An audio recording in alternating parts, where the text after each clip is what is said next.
Mutus pun atas nama Tuhan yang Maha Esa. Berarti di atasnya hakim Tuhan yang Maha Esa. Kalau Tuhan aja kau bohongi, apalagi kita. Iya. Jadi pemirsa hakim baperan. Bukan baperan lagi, cek saudara pundungan.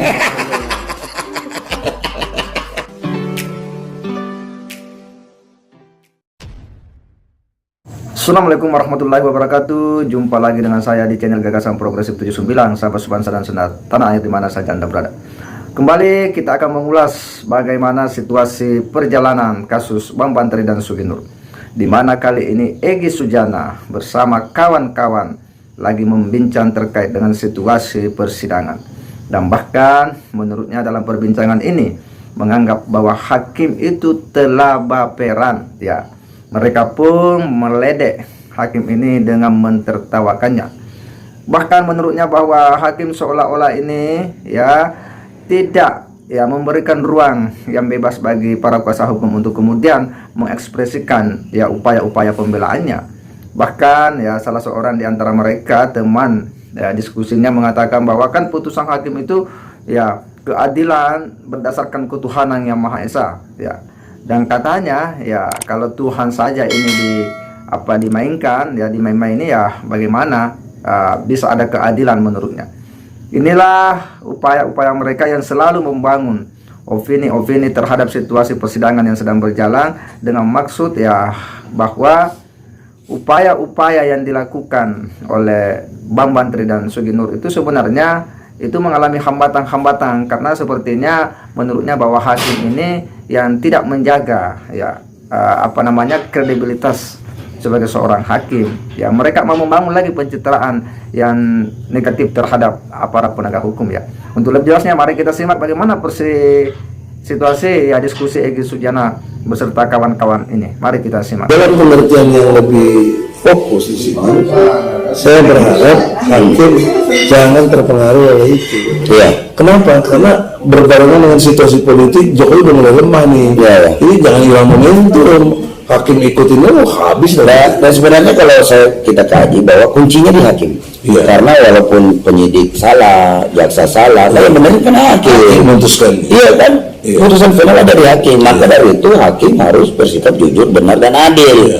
Karena kalau tidak, itu tempatnya nanti di neraka jahanam. Kenapa saya ingin? Karena dia disumpah atas nama agama Dan mutus pun katanya. Iya, Kak, mutus pun atas nama Tuhan yang Maha Esa. Berarti di atasnya hakim Tuhan yang Maha Esa. Kalau Tuhan aja kau bohongi, apalagi kita. Nah, oleh karena itu di dalam kesempatan ini kita melihat hakim mohon dengan hormat martabatnya itu. Iya. Tapi waktu di sidang saya tidak berpihak, tapi kenyataan banyak berpihak. Saya sering dipotong itu sendiri. Iya. Malah emosi. Iya. Tersinggung. Hakim tersinggung. Hakimnya baperan. Iya baperan. Tersinggung kasih nyalain saya. Iya. Jadi pemirsa hakim baperan. Bukan baperan lagi, cek saudara pundungan.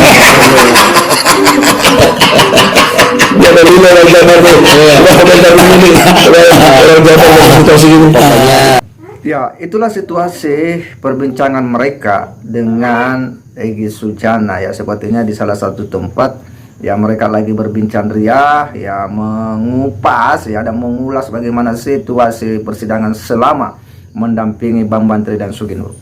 Bahkan menurut Egy Sujana bahwa ya hakimnya ini yang kemudian sepertinya tidak ya menjaga ya proses-proses penegakan hukum yang betul-betul ya sesuai dengan prinsip pencarian keadilan bagi seorang pencari keadilan. Bahkan ya mereka meledek bahwa hakimnya pun itu baperan ya, katanya karena para kuasa hukum ini kadang katanya itu kemudian ditegur ya, dibatasi pembicaraan, bahkan katanya hakimnya biasa emosi. Padahal sejauh yang kita lihat selama dalam persidangan semuanya berlangsung ya itu dengan sangat transparan ya, bisa diakses ya, kita bisa lihat langsung. Dan malah kalau kita melihat para pengacara ini banyak diberi kesempatan ya yang begitu luas ya, kesempatan waktu yang banyak oleh hakim untuk kemudian bertanya kepada saksi ya.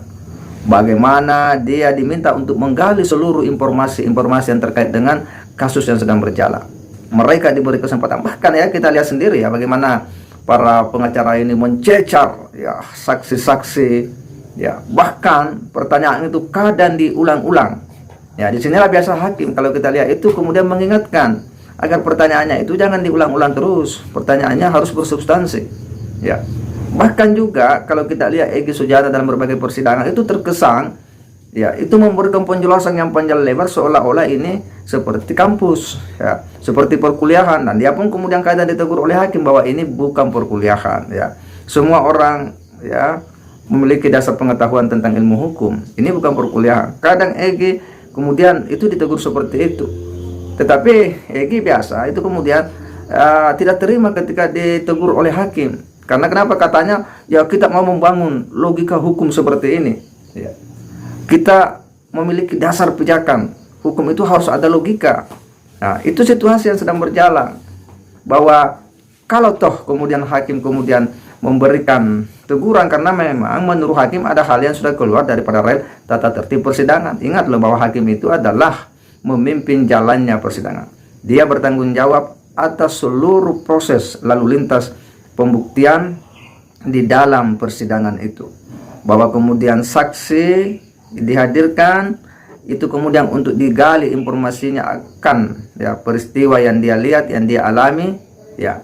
Lalu kemudian kuasa hukum berhak untuk kemudian mempertanyakan, menggali informasi dan bisa membantah dan keberatan atas keterangan saksi. Karena jaksa akan menuntut terdakwa, pengacara atau kuasa hukum inilah akan membela ya sesuai dengan prinsip-prinsip kitab hukum acara pidana kita ya untuk menyelamatkan kliennya dari jeratan hukum. Itu yang diatur, bukan membangun opini-opini terkait dengan ya hakim ya dengan sejumlah pencitraan ya. Bagaimana Egy sering membangun pencitraan bahwa menurut hadis Nabi ya dari 3 hakim itu ya 2 masuk neraka. Ini kan mencomot hadis seenaknya, memberikan tafsir lalu kemudian seolah-olah membawa makna hukum hadis ini kepada peristiwa yang terjadi yang dialami oleh Gus Nur. Itu kan tidak kontekstual.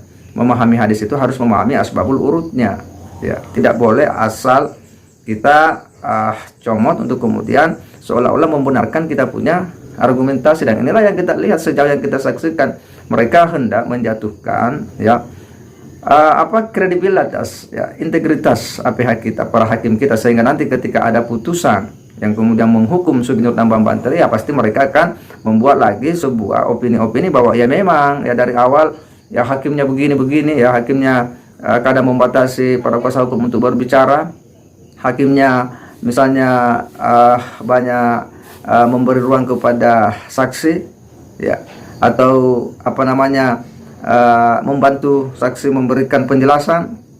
Opini-opini lagi itu bisa saja mereka bangun ketika nanti putusan ini kemudian menghukum. Kenapa? Karena sejak awal mereka terus membangun opini-opini terkait dengan hakim ya. Dan apa yang kita lihat dalam perbincangan kali ini itu adalah sebuah ya situasi di mana mereka memang tidak mau berhenti untuk membangun opini-opini dan pencitraan yang negatif ya terhadap hakim dan situasi persidangan Bambang Tri dan Suginur. Saya kira demikian. Wassalamualaikum warahmatullahi wabarakatuh.